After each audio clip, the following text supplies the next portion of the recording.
นิ่งค่ะตอนนี้ก็เป็นเวลา6 โมงเช้าแล้วนะคะวันนี้เรามีนัดผ่านะเราก็ต้องไปถึงที่โรงพยาบาลตอน2 โมงวันนี้คุณแม่ก็ต้องเตรียมตัวคืออาบน้ำชำระร่างกายให้เรียบร้อยนะคะเราก็แต่งตัวอาบน้ำทำความสะอาดร่างกายเรียบร้อยนะคะเดี๋ยวเราจะต้องไปเตรียมอาหารเช้าให้เปอร์ลินก่อนเพราะเปอร์ลินไม่ได้ไปกับเรานะคะเช็คน้ำหนักก่อนคลอดนะคะตอนนี้เท่าไหร่น้ำหนักลงไป5 ขีดนะจากที่ช่างวันก่อนตอนนี้ 69.5 กิโลกรัมอาหารเช้าของเปอร์ลินเสร็จแล้วค่ะพี่เขาตื่นหรือยังนะ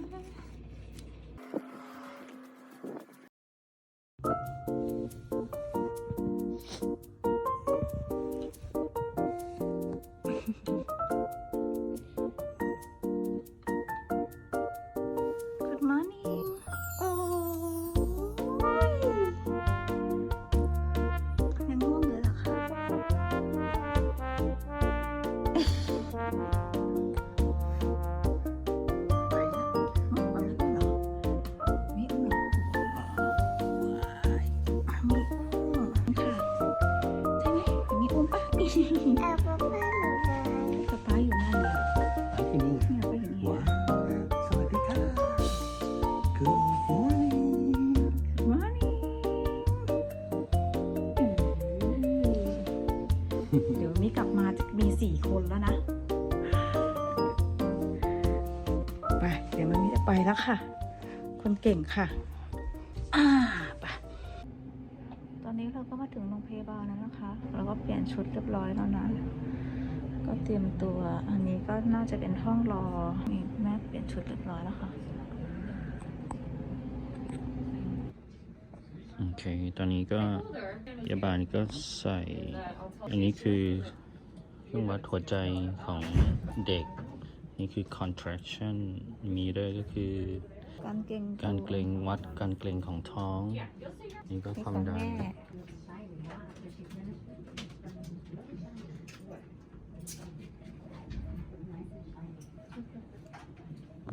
ตอนนี้ให้น้ำเกลือแล้วค่ะคุณหมอบอกว่าจะเลท1 ชั่วโมงก็จะเปลี่ยนเป็นผ่า 11 โมงครึ่ง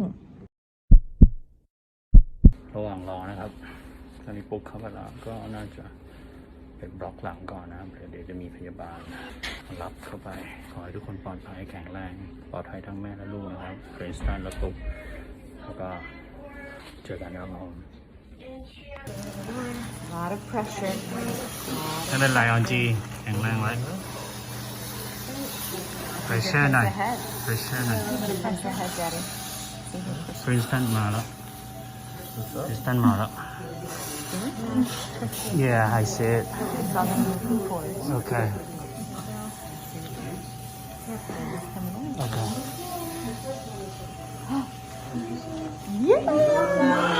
Hi Princeton Thank you guys Hi Princeton Oh Welcome Princeton Okay ตัวเล็กนิดเดียวเลยนะโอเคให้มันเลี้ยงโตตอนเหมือนเทอรีนแหละ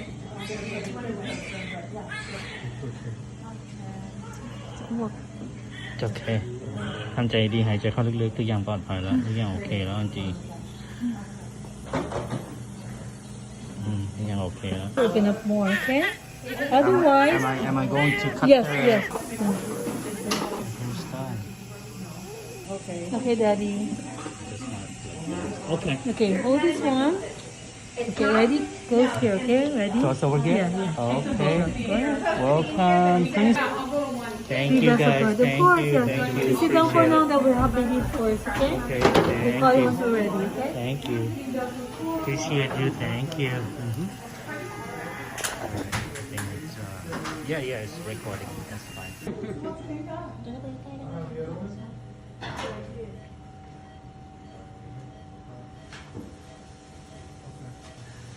Congratulations. Thank you. He's spreading. There we go. You see the wave? Okay. Good. Very good. Your first is a girl? Yes. Girl? First one is a girl. This is a boy.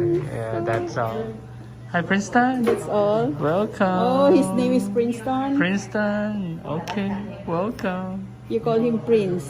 Prince, yes. My name is Yale, like school, like college. So this one is Princeton. And the first one is Purrine.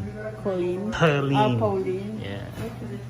So, Mom, baby, congratulations. Congratulations, Princeton. Thank you. Okay. You like it there? Hmm. That's a pear. ทำเสียงแม่ได้ไหม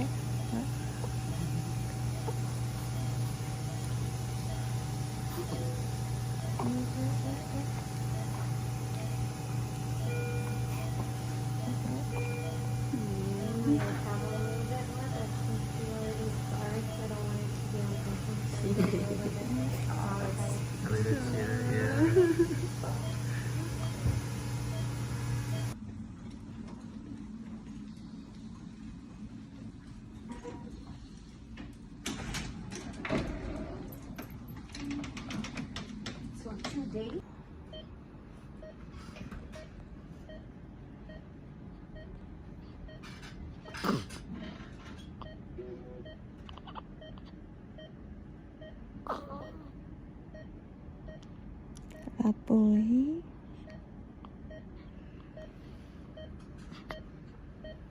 อยู่กับมันนี้ล่ะปุ๋ย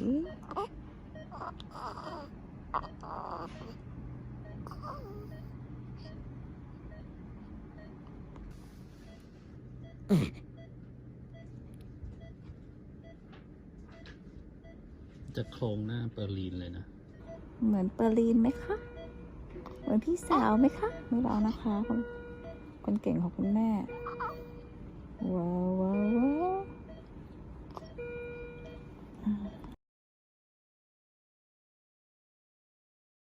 Nothing there yet. Not yet. Nope. This is in the area. Let me already, see. Let me see. The D10.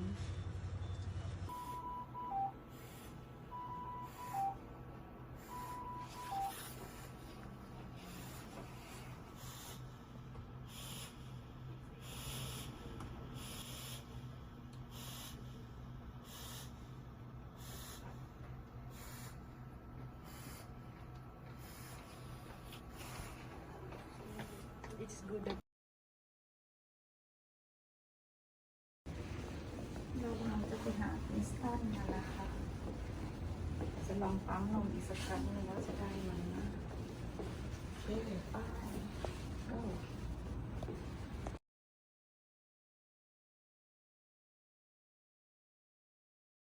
ล้างมือก่อน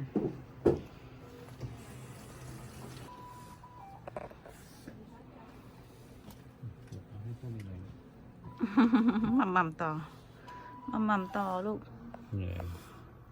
มัมต่อมัม Yes, thank you.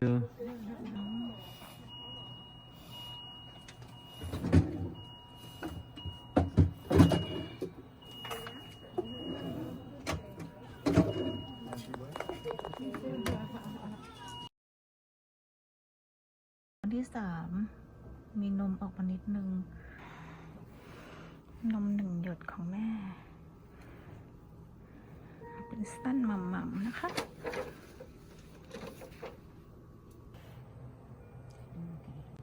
Can you hold this one down Yes. first really quick? Okay.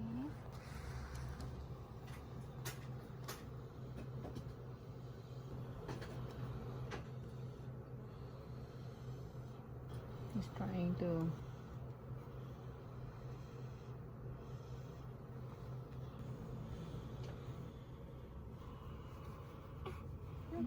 Very comfortable while on mom's Yeah, right. chest.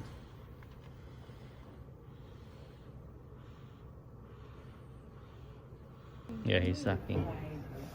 หายเร็วแล้วนะ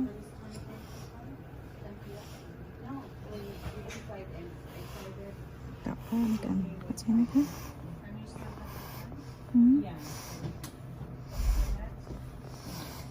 Princeton ลืมตา อืม ได้ยินเสียงมามีใช่ไหมลูกมามีค่ะ กลับบ้านไปเล่นกับพี่ค่ะที่ปริญญาใช่ปะ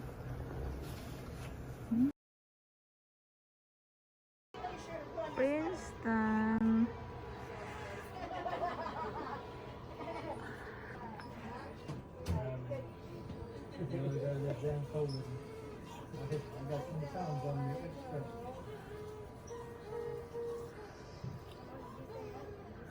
หน้าตู้อบ กับป๊าป๊ากลับมาบ้านแล้วต้องดูผ่านกล้องนะ Princeton เอาสายออกซิเจนออกแล้วเอาสายออกเอาทุกอย่างอ อ อ อก ก หม ซิ ด เจ แล้ น ว กับท่อให้อาหารทางปาก อืม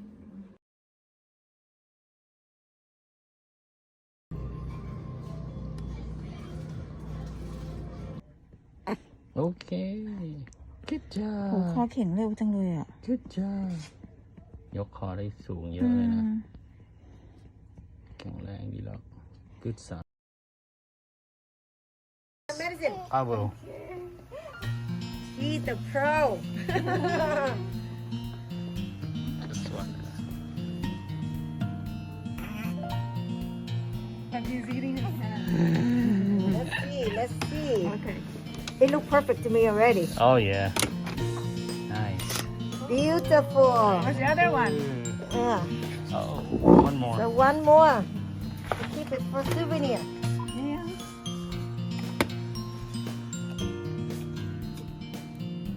I hold it. Sorry.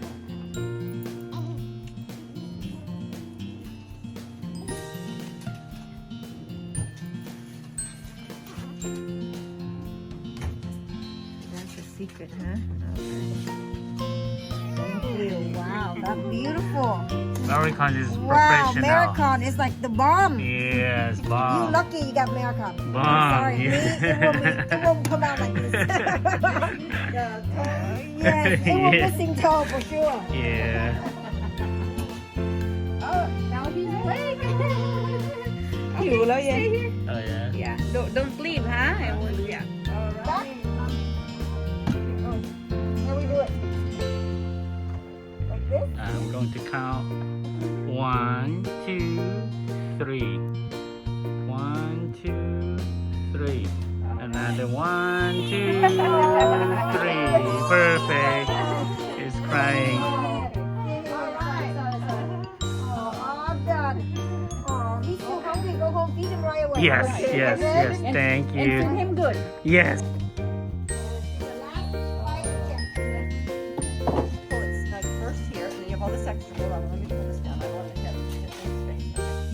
And then even this, I'll. Okay. Thank you You're welcome. thank you so much Take care. Congratulations. thank you bye bye Princeton, okay? Or Yale. season is better for us Season is great. it's better And it's way less money. Princeton, and make him go see All right. Now, bye. Okay. Enjoy him. enjoy Okay?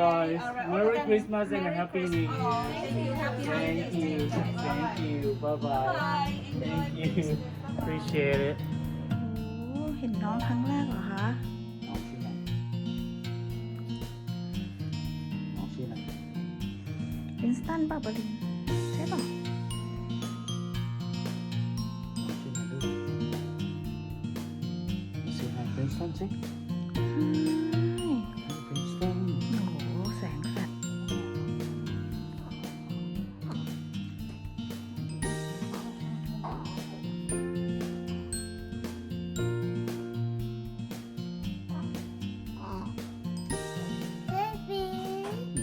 baby ชื่ออะไรคะ Hi Princeton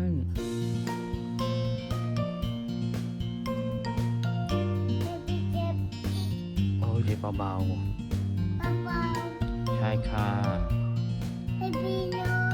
baby นอนถูกต้องค่ะกะลีต้องรักน้องนะรู้เปล่ากะลีต้องรักน้องนะต้อง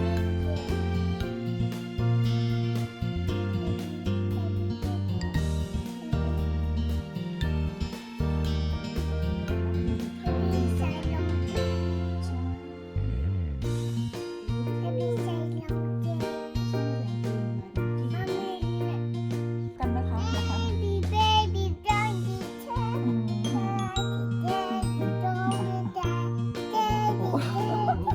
เคน้องร้องเนี่ย น้องดีใจแล้ว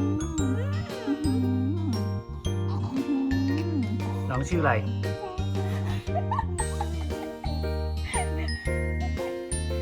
นั่งอย่างนี้นั่งกันอย่างนี้นั่งกันอย่างนี้นั่งกันอย่างนี้นั่งกันแล้วแอบกอดน้องไว้กอดน้องไว้ค่อยๆได้น้อง โอ้โอ้โอ้ค่อย ถ่ายแล้วเดี๋ยวน้องแย่ ๆตกลงพี่รักหรือพี่ยังไงเนี่ยฮะ เปรินรักน้องเปล่า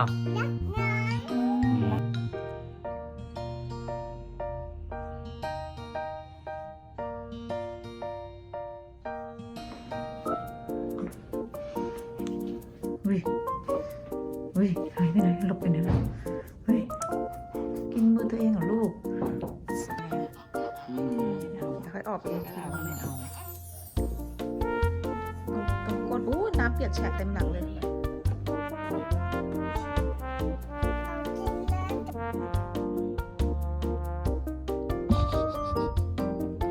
พยายามต่อเร็ว